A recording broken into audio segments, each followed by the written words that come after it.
Graças a Deus. Nós agradecemos a Deus pela oportunidade. O irmão falou que as portas estão abertas, as portas estão fechadas, mas a oportunidade está aberta, né? Mas nós queremos que o nosso Deus, Ele vai, no tempo certo, dar termo a esta situação. Meus irmãos, eu quero aqui, antes da gente ler um texto da palavra do Senhor, dizer o seguinte: para que, eu disse ontem, os irmãos na ceia, mas não estava transmitindo, vou falar para todo o povo de Deus, né? Não é momento de nós entrarmos em debate, não é momento. O povo de Deus não é marcado pelo debate, então não vamos entrar na onda dessa turma, principalmente políticos, né, que estão debatendo aí para ir um para o lado, outro para o outro, e aí o camarada acaba comprando uma briga que ele não sabe nem qual é o motivo, na verdade, interesses escusos, né, coisas escondidas, que a gente não sabe os interesses que estão por trás de tudo, né? Então, crente não entra nesse tipo de discussão, principalmente entre os irmãos, né? Então, eu quero dizer para a igreja, nós estamos seguindo as determinações, estamos tendo cautela e fazendo as nossas transmissões, né? Assim que for liberado, o culto público então volta a ser aberto ao público em geral, as portas abertas, né? Então, essa é a palavra, porque, irmãos, eu lendo na minha Bíblia, eu me deparo com Jesus indo até aquele leproso que diz: Senhor, se tu quiseres, tu pode me fazer limpo. E diz a Bíblia que Jesus disse: eu quero. E ele estendeu a sua mão, tocou no leproso, e o leproso ficou curado. Se fosse nos dias de hoje, talvez Jesus ia ser preso, porque tocou no homem leproso, uma doença altamente contagiosa na época, né? Mas os tempos exigem, em cada época há uma dispensação, né?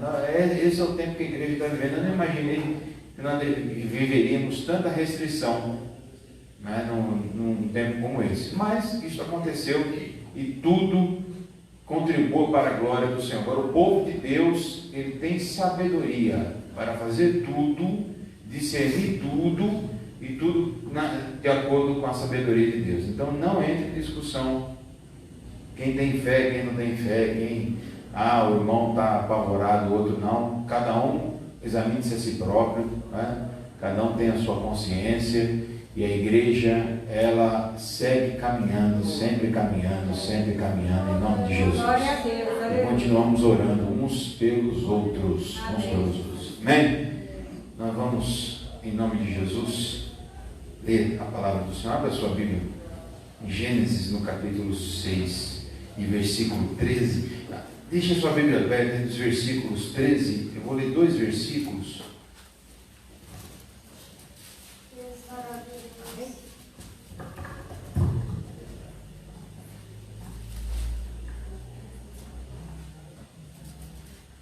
Gênesis capítulo 6, versículo 13.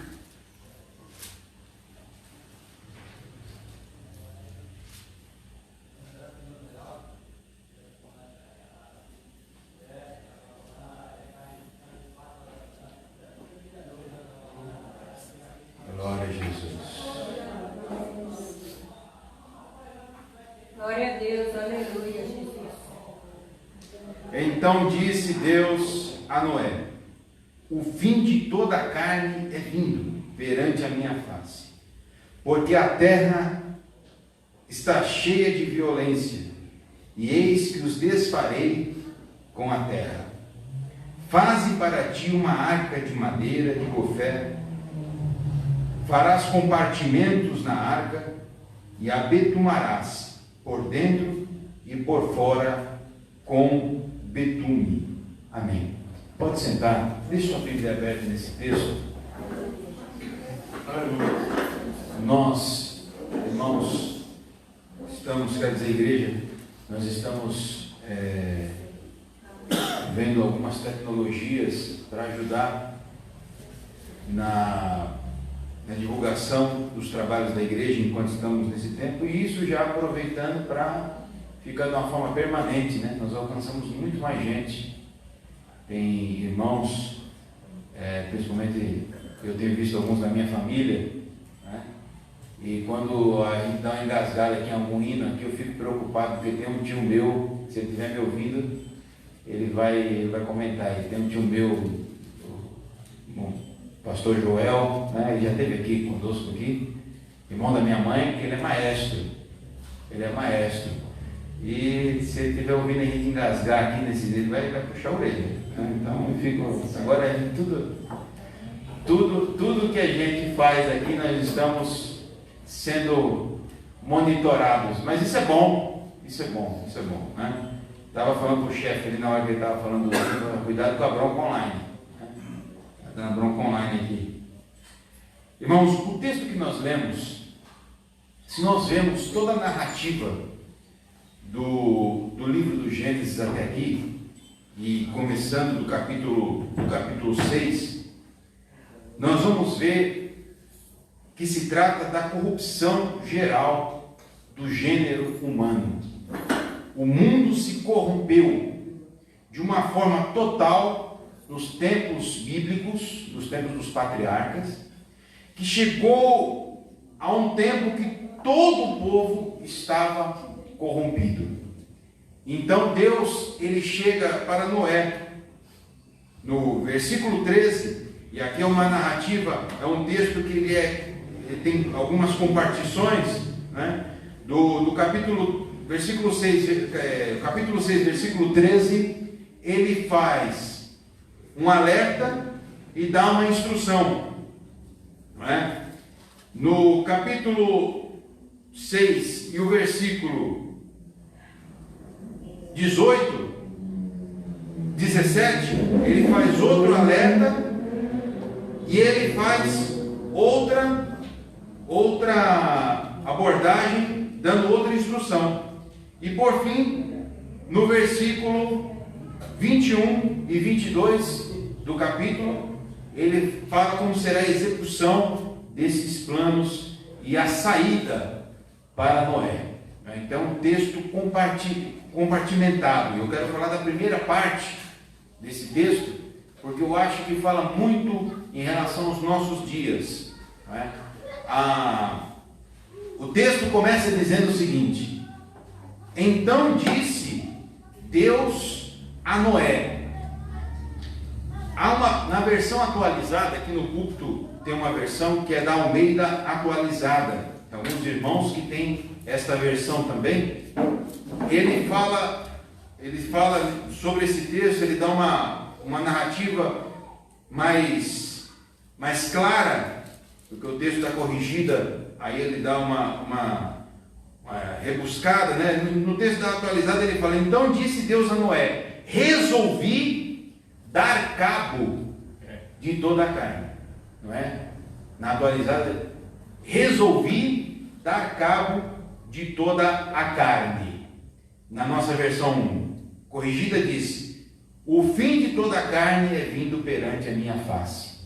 Deus resolveu eliminar a humanidade nesse texto aqui. E algo interessante me chama a atenção logo no início da narrativa, porque veja os irmãos, diz aqui: então disse Deus a Noé, resolvi, nos insondáveis propósitos de Deus, nos insondáveis planos de Deus, ele chega para Noé, um ser humano, para informar a Noé acerca dos seus projetos, para informar de antemão a Noé acerca de algo que ele gostaria de fazer. Isso indica, irmãos, que Noé gozava de uma intimidade num alto grau com Deus. Uma intimidade que fez com que o próprio Deus revelasse a Noé os seus planos, os seus projetos. E este, no meu ver, é o papel de todo crente, de todo cristão, que anda na presença de Deus. Nós não vivemos diante de Deus ou na presença de Deus simplesmente para ser membros de uma igreja ou de uma denominação e de nos agremiarmos, nos afiliarmos para dizermos, não, nós fazemos parte de A ou de B denominação, sou protestante, sou crente, sou isso, sou aquilo, somente como uma atitude social. Não, nós somos, como o irmão aqui já disse, separados, santificados, purificados, nós fomos resgatados para sermos povo peculiar de Deus, alguém que vive com intimidade com Deus. E quando se fala de temor, como foi dito aqui, não é temor a qualquer coisa, mas é temor a Deus, é o temor que se deve a Deus. O irmão aqui estava falando de uma forma muito clara na leitura oficial sobre o amor ou a caridade.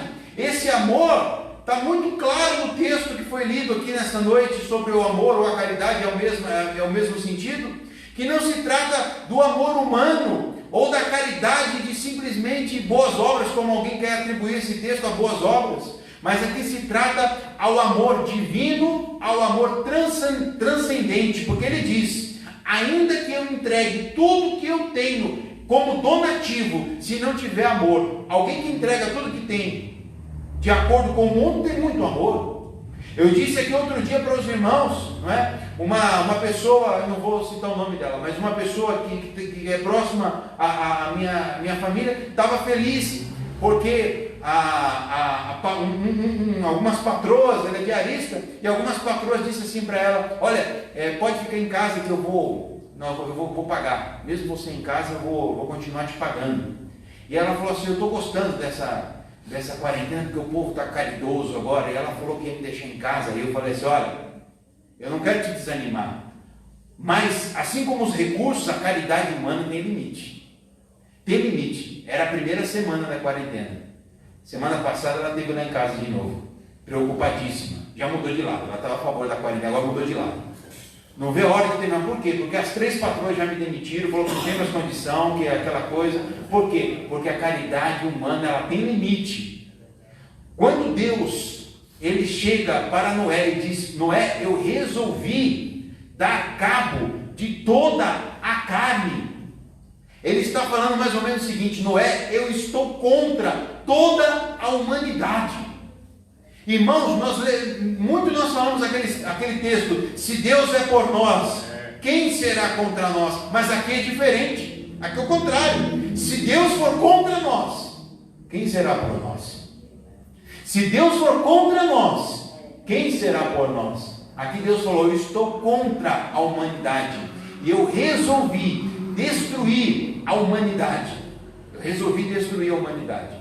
eu resolvi que a partir desta data, então Noé gozava de uma intimidade, era alguém que andava com Deus. Imagine, irmãos, Deus tem seus planos secretos. E existem pessoas que Deus decide revelar os seus planos secretos. Deus tem intentos e propósitos imagináveis, insondáveis, diz Paulo, mas existem pessoas que Deus decide revelar os seus segredos. Eu nunca me esqueço de Zacarias, quando Zacarias tem aquela visão, sempre cito esse texto, os irmãos sabem que eu gosto dele.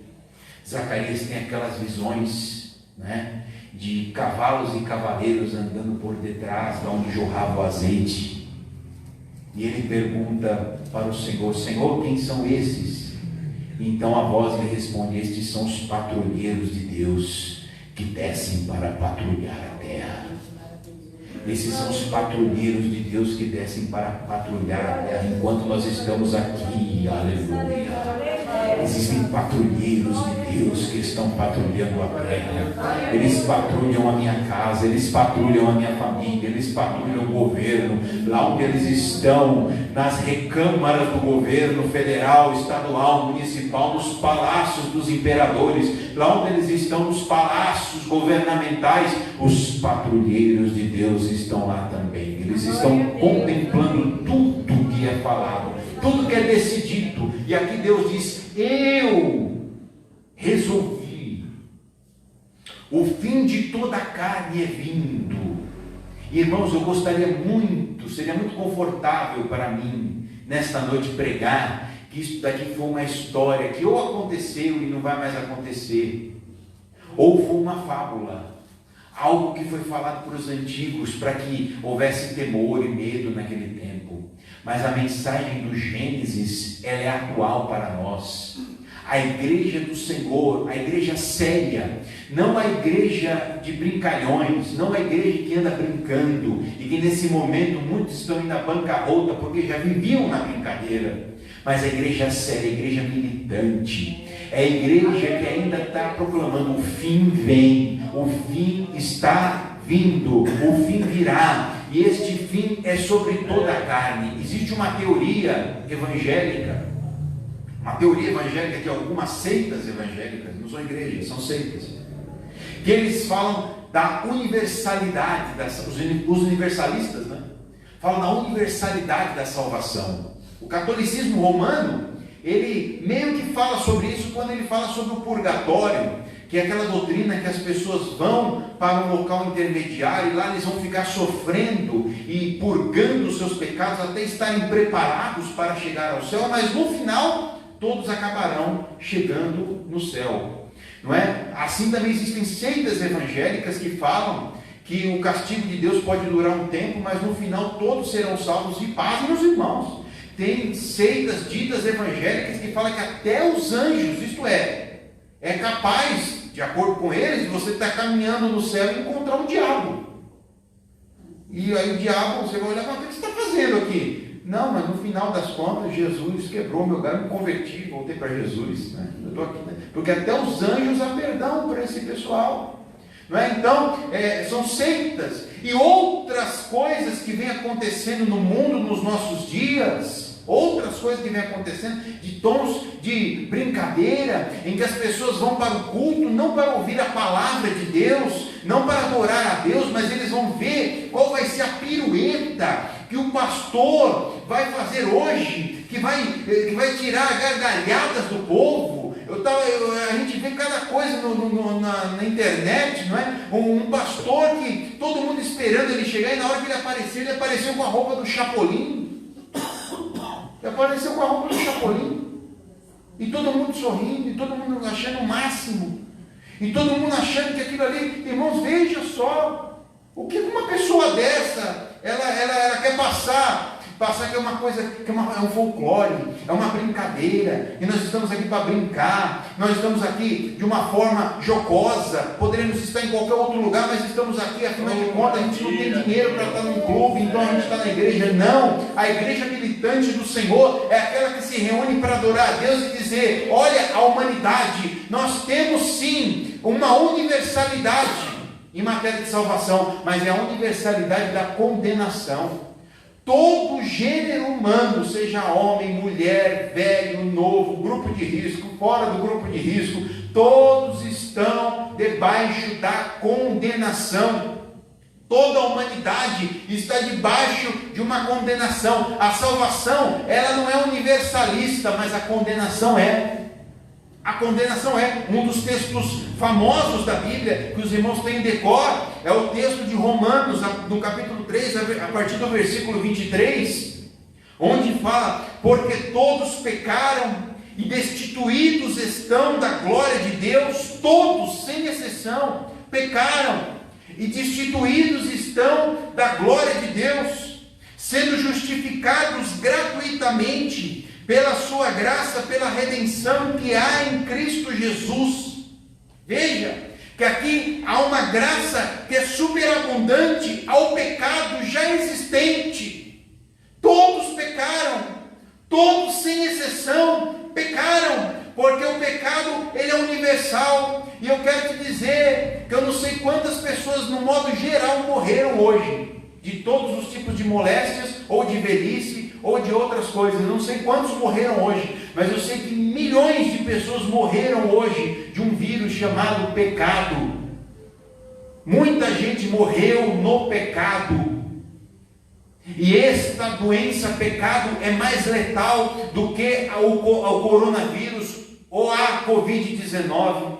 é mais letal do que qualquer outro vírus que possa circular no planeta Terra, porque o pecado, ele mata o seu corpo e lança a sua alma na danação eterna. O pecado separa você não da sua família aqui na terra, ele separa você de Deus, tanto no presente como na eternidade.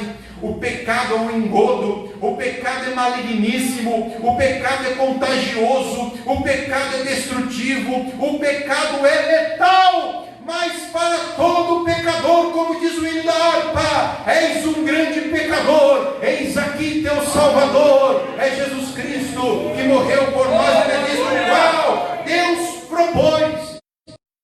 Assim como tem os propósitos para a condenação, existem os propósitos para a propiciação. Ele diz, Deus propôs para a propiciação pela fé no seu sangue, para demonstrar sua justiça, pela remissão dos pecados dantes cometidos sob a paciência de Deus, para demonstração da sua justiça neste tempo presente, para que ele seja justo e justificador daquele que tem fé em Jesus. Aleluia!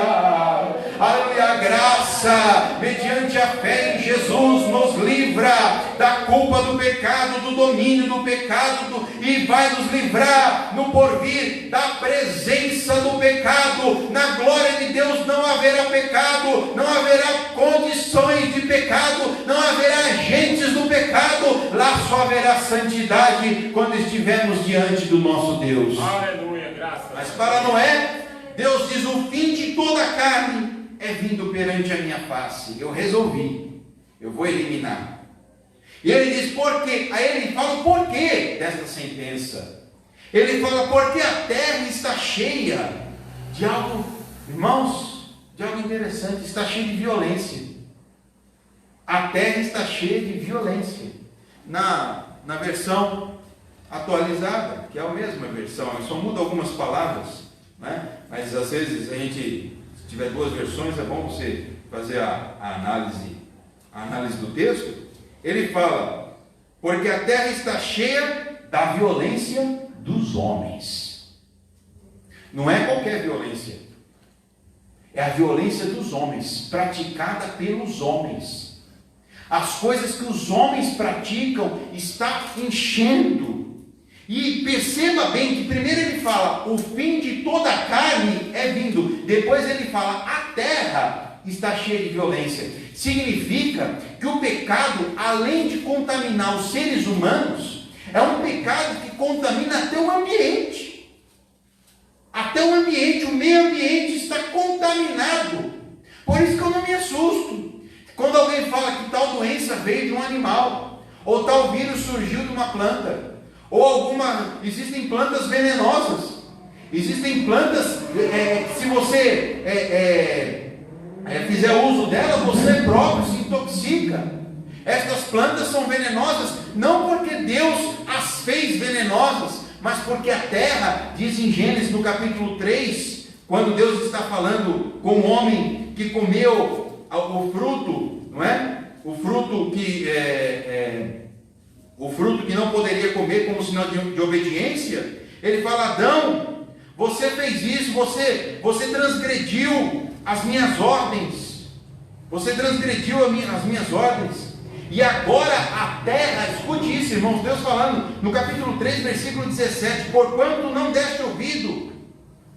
deste ouvido a voz de tua mulher, e comeste da árvore que te ordenei, dizendo, não comerás dela, maldita, ele não diz maldito é o ser humano, ele diz maldita é a terra, por causa de ti. Maldito é a terra. Então o pecado afetou também o meio ambiente. Afetou o meio ambiente. Ele diz, eu vou destruir a carne que anda sobre a terra. Por quê? Porque a terra está cheia de violência dos homens. O pecado chegou a um nível, para mim, não é insuportável. E aí nós vemos algo tremendo, que a paciência de Deus, como o próprio nome diz, é divina, mas ela tem um limite. Qual é o limite da paciência de Deus? O limite que Ele propõe, e nós não sabemos qual é. Qual é o limite que Deus tem para a malignidade do Brasil? É o limite que Ele propõe, e nós não sabemos qual é. O que nós sabemos é que Deus, quando está para fazer algo, Ele avisa. Nós vemos muitos exemplos na Bíblia que alguém vem pecando e repentinamente e repetitivamente pecando, e Deus está sempre avisando, até que chega uma hora que Deus fala: olha, o próximo é para a morte. E aquela pessoa vai e peca, isso na Bíblia, e morre mesmo, porque Deus avisa que o termômetro chegou no nível. O problema é que nós não sabemos em que nível está o nosso termômetro. Nós nunca sabemos em que nível de paciência nós estamos com Deus. É por isso que nós temos que nos santificar hoje. É por isso que nós temos que pedir perdão hoje. É por isso que é hoje o dia aceitável. Hoje é o dia aceitável do Senhor. É o dia de se arrepender. É hoje. Porque hoje pode ser o dia da vinda do Senhor. E esta narrativa do Gênesis, alguém pode dizer: mas isso é algo passado. Como que nós vamos aplicar? Jesus, quando esteve aqui na terra, irmãos, ele fez questão de ressaltar as coisas importantes, porque ele tinha pouco texto. Se os irmãos forem ver, os irmãos forem observar, pelo tamanho da doutrina de Jesus, ele foi até sucinto. Ele tinha pouco espaço para falar muitas coisas. E em Mateus, no capítulo 24, e versículo 37 a seguir, ele faz menção a este relato de Gênesis. Quando ele fala: e como foi nos dias de Noé. Veja que ele reporta lá para o Gênesis. Como foi nos dias de Noé, assim será também a vinda do Filho do Homem. Aí ele vai fazer um relato de como era os dias de Noé. Porquanto assim como nos dias anteriores ao dilúvio, comiam, bebiam, casavam-se, davam-se casamento. Peraí, mas essas coisas são pecado? Não. Eles querem dizer o seguinte: que eles viviam uma vida normal. Estava tudo normal. Tudo acontecia na normalidade. Um exemplo que nós temos nos nossos dias: o ano virou. E no ano novo ninguém imaginou que algo como isso poderia acontecer. Ninguém. Pode ser que alguém inescrupuloso sabia antes que estava acontecendo, mas ninguém imaginou que isso poderia acontecer no mundo. E todos comeram, e todos beberam, uns se casaram, outros se deram em casamento, e as suas vidas estavam normais. Assim também nos dias anteriores ao dilúvio. Mas aqui há algo tremendo. Jesus fala algo tremendo: até o dia em que Noé entrou na arca. Enquanto Noé não entrou na arca, ele pregou, e pregou mais de 100 anos, e anunciou: Deus vai destruir. Porque essa narrativa que Deus faz para Noé: eu vou destruir toda a carne, não era uma coisa para dizer para Noé: olha Noé, eu vou destruir toda a carne, não vou dar chance de ninguém se arrepender. Porque ele disse de antemão: tu e contigo e tua família eu farei uma aliança. Mas Noé, ele tinha tanta compaixão, talvez, ou senso de responsabilidade moral, que ele passou o tempo da construção da arca todo anunciando: olha, Deus está dizendo que vai destruir, haverá uma grande destruição, e essa destruição será em geral. Um grande cataclisma vai acontecer na terra, vai ser uma inundação geral, total do planeta, e todos vão perecer. E Noé pregou o tempo todo, e todos continuavam comendo, bebendo, casando-se, dando-se em casamento, até o dia que Noé entrou na arca. E diz o texto aqui, Jesus dizendo: e não perceberam. Que tremendo isso, irmãos. Eu estava lendo isso aqui, eu estremeci. E não perceberam até que veio o dilúvio e os levou a todos. Assim será também a vinda do Filho do Homem. E não perceberam. Os irmãos sabiam que até a época do dilúvio não havia chovido ainda na terra? Não havia chuva, ninguém tinha visto chuva ainda. E começou a chover.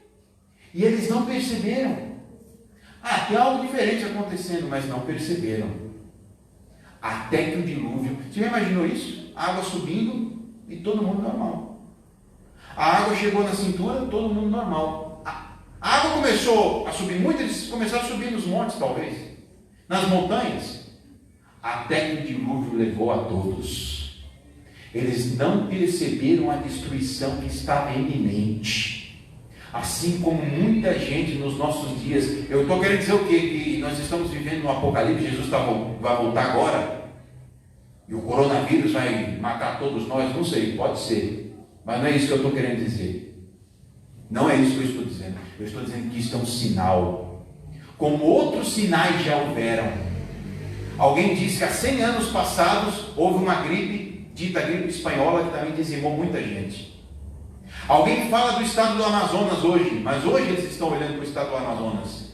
Mas no Amazonas todos os anos morre muita gente de malária e de outras pestes, no norte todo do país. Isto é um aviso de Deus para toda a humanidade. O fim vem, mas todos continuam andando com as suas vidas, como se nada fosse acontecer, como se nada, principalmente os jovens. Eu digo principalmente, mas não só. Principalmente os mais jovens. E agora, com a longevidade, né, pessoa de 60 anos se considera jovem. Se considera jovem. Uma pessoa, então, com a longevidade, agora as pessoas estão vivendo mais nesses dias, por enquanto, né? Estão vivendo mais.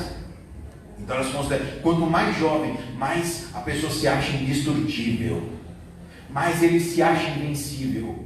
O ser humano, ele se acha invencível. Os poderes constituídos se acham invencíveis. Nós vimos a maior potência mundial econômica quebrar em 2 semanas. Em 2 semanas o governo dos Estados Unidos da América estavam de joelhos, com mais de 40 milhões de desempregados. O maior sistema financeiro do mundo, o maior sistema econômico do mundo.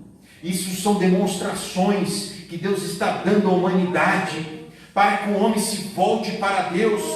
E a igreja não está aqui para fazer firulas. A igreja não está aqui para fazer um show gospel. A igreja não está aqui para demonstrar para a humanidade uma reunião boa, agradável, que todo mundo venha e saia aliviado, e eu saia tão leve. Não, a igreja está aqui para dizer que a mesma arca que foi construída por Noé está sendo construída no decorrer dos anos pela igreja de Jesus. Essa arca se chama Igreja do Deus Vivo. A arca está sendo construída dia após dia, meus irmãos. E a arca não é um templo, a arca não é um prédio, a arca é o corpo místico de Cristo, a igreja reunida, triunfante. Tanto a igreja triunfante que está no céu, como a igreja militante que está aqui na terra. A igreja que dia após dia vem pregando, o fim vem, e nós temos que nos santificar. O evangelho de Cristo não é o evangelho danoninho, não é o evangelho que alguém quer pregar, que tudo vai ficar sossegado. Você pode vir, dar suas contribuições, você dá seu dízimo, dá aqui sua oferta. Nós precisamos de oferta e dízimo. É bíblico oferta e dízimo. Isso está na Bíblia, mas isso não garante a sua salvação. Isso faz parte. Nem todos que dão oferta e dízimo são crentes. É claro que todo crente dá oferta e dízimo, mas nem todos que dão oferta e dízimo são crentes. Nem todos aqueles que falam, que dizem que são crentes, são realmente crentes. E a Bíblia diz: aquele que pensa ou que cuida estar em pé, olhe para que não caia. A igreja está aqui para anunciar que estes sinais que Deus está mandando para a humanidade são sinais da sua eminente vinda. Jesus Cristo está por vir. Ele está por vir. Ele está todo o tempo batendo a porta do seu coração. Ele diz aqui: eu desfarei com toda a terra. Percebe que para Deus desfazer a terra toda, Ele não precisa mandar mais um dilúvio, nem um terremoto, nem guerra mundial, um vírus que ninguém vê, ninguém consegue nem ver, coloca as nações todas prostradas de joelhos, de uma forma a se demonstrar que quando Deus, Ele está, ou melhor, que Deus está assentado na sala de comando do universo. A soberania de Deus não pode ser afrontada. A soberania de Deus não pode ser zombada. De Deus não se zomba. Nós sabemos que tem muita gente já falando do carnaval, do último carnaval que teve. Mas o problema, irmãos, eu digo sem medo, pode estar transmitindo, é bom que quanto mais gente ouça, melhor. A pior zombaria não é aquela que se faz no carnaval, porque aquela que se faz no carnaval, todos pagam ingresso para ver aquilo ali. Todos que sintonizam no carnaval, eles já sintonizam para ver isso aí mesmo, eles já pagam, eles já compram para ver. A pior zombaria que existe é no meio dos ditos cristãos, dos ditos crentes, que se chamam de cristãos, mas estão com as suas vidas chafurdadas no pecado, chafurdadas no lodo. E aqui, como diz a narrativa de Jesus, eles andavam como se nada nunca fosse acontecer, até o dia em que Noé entrou na arca. E Deus disse a Noé: faze para ti uma arca de madeira, de gofé, com compartimentos na arca, e betumarás por dentro e por fora com betume. Irmãos, a arca tem compartimentos. Pode ser uma congregação pequena, humilde, lá nas palafitas do Amazonas. Pode ser uma igreja escondida lá na China. Pode ser um povo num templo suntuoso, quando estavam abertos os templos. Pode ser que alguém esteja nesse momento sozinho num hospital. De repente, quem sabe alguém está ouvindo isso de um hospital, de um leito, e não pode sair. Eu quero te dizer que a arca do Senhor, ela tem compartimentos. Aleluia. Compartimentos segundos e terceiros. Cabe todo mundo na arca. A arca é feita com compartimentos de maneiras diferentes. A arca, ela serve para todo mundo. Nem todos entrarão, infelizmente. Eu não venho aqui para enganar a ninguém, que todos entrarão na arca, mas uma boa parte daqueles que ouvirem a salvação, eu creio que nesta noite uma boa parte daqueles que ouvem a palavra crerão no Evangelho e serão salvos da destruição iminente da terra. Iminente, ele diz: faze para ti uma arca, betumarás por dentro e por fora. O betume era um tipo de calafetação, para que nada entrasse de fora de impureza e corrompesse a madeira da arca. Mas também ele diz: betumarás também por dentro, para que nada saia de dentro para fora e contamine. Ninguém entra e ninguém sai. Na arca eles estavam isolados. Na arca sim estavam isolados. Ninguém entra e ninguém sai. Assim é a igreja de Jesus. Aleluia. Aleluia. Assim é a igreja do Senhor Jesus. Ela é betumada por dentro e por fora. Aleluia. O cristão, pode eles fecharem as portas do templo físico, mas o cristão, ele não sai da presença de Jesus, porque ele está betumado com o selo do Espírito Santo. Não sai, aquilo que foi introduzido dentro dele não sai, porque ele está betumado. Há azeite do Espírito Santo betumando a sua arca espiritual nesta noite. E a igreja também está betumada por fora. É por isso que o pecado não entra, é por isso que o pecado não afeta, é por isso que o pecado, quem está na arca de Deus, está livre do domínio e da perturbação do pecado, da culpa de todo o pecado. Se você entrou aqui esta noite ou me ouve de algum canal e você está com culpa pelo pecado, ou você está afligido pelo domínio do pecado, saiba, Jesus, Ele é a nossa arca, aleluia. E aqueles que estão dessa arca feita de madeira, não a madeira de Noé, mas a madeira da cruz, a madeira da cruz de Cristo, ele está betumado e o pecado não lhe toca. A Bíblia diz, aquele que está em Cristo, o sangue de Jesus Cristo, seu Filho, lhe purifica de todo o pecado e o maligno não lhe toca. Ele está betumado, ele está firme, ele está bem seguro. Qual é a notícia boa aqui nesta noite? Se você está na arca, pode se alegrar, porque você está livre da destruição. Se você não está na arca, aleluia, as portas físicas da igreja estão fechadas, mas a porta da arca está aberta. Entre para a arca nesta noite, seja salvo por Jesus. Jesus. E Jesus entrará na tua vida, fará em ti morada, limpará a sua casa espiritual, vai arrancar o teu pecado e fará em ti uma fonte que salta para a vida eterna. Glorificado seja o nome de Jesus. Amém. É um farol que sempre resplandeceu e que mostra o porto da salvação. Quem na arca já entrou e do mundo se esqueceu, certo a eterna mansão. A palavra de Deus é doce mais que o mel, o que a toma pela fé há de ser fiel, porque Deus nos concedeu o Emanuel, rocha viva donde mana leite e mel. Que Deus abençoe os irmãos em nome de Jesus. Fiquemos todos em pé. Oh, glória a Deus. Nós vamos aqui encerrar o nosso culto.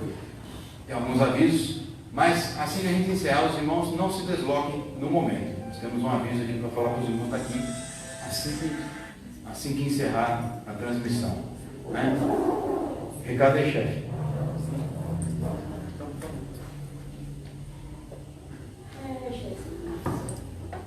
Carizado com a paz da irmã, sábado haverá culto com as irmãs, sábado.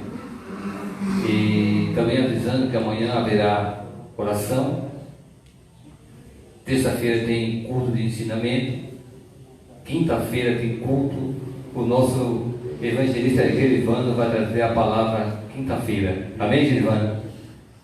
Amém, então está confirmado. E sexta-feira haverá oração com as irmãs. Em seguida também haverá ensaio. E no sábado tem culto com as irmãs. Vai ser feito agora Irmãos, quando ele fala, porque está transmitindo aqui, pode ser que alguém não entenda, né? Quando ele fala do trabalho, veja bem, as irmãs vão estar aqui no culto, né? As que foram selecionadas, né? E toda a determinação está sendo cumprida. Então, sem aglomeração, não vai ser a festividade, nem nada desse tipo. Quando ele fala aqui, falou dos trabalhos da semana, é porque nós estamos transmitindo online e alguns irmãos aqui nos ajudam na transmissão. Mas não podemos ainda abrir publicamente a igreja. A igreja continua com as suas portas fechadas. Vou deixar bem claro isso aqui para não haver dúvida. Mas os trabalhos correm naturalmente da forma que a gente vem seguindo, né? Os irmãos têm sabedoria, sabem como eu estou falando, para a gente não ter problemas.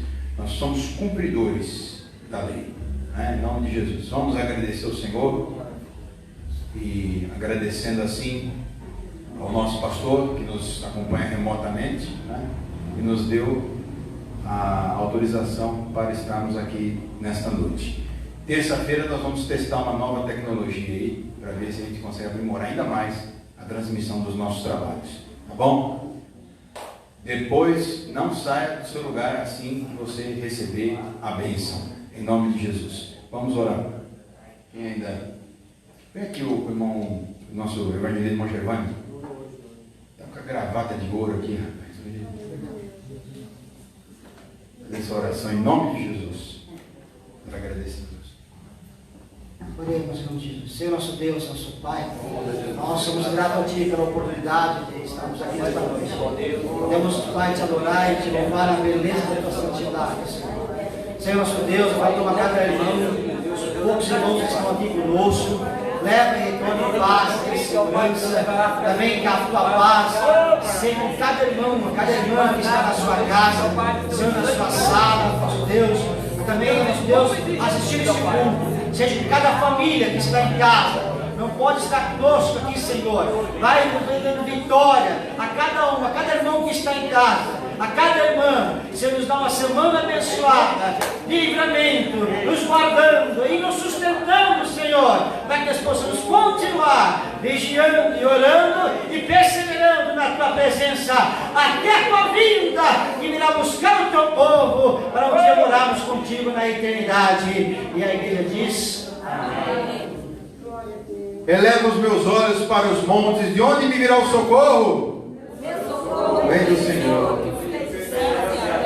Ele guardará a tua entrada e a tua saída, desde agora e para sempre. A graça do Senhor Jesus, o amor de Deus e a comunhão do Espírito Santo do Senhor seja com todo o povo de Deus, e todos os que creem digam amém.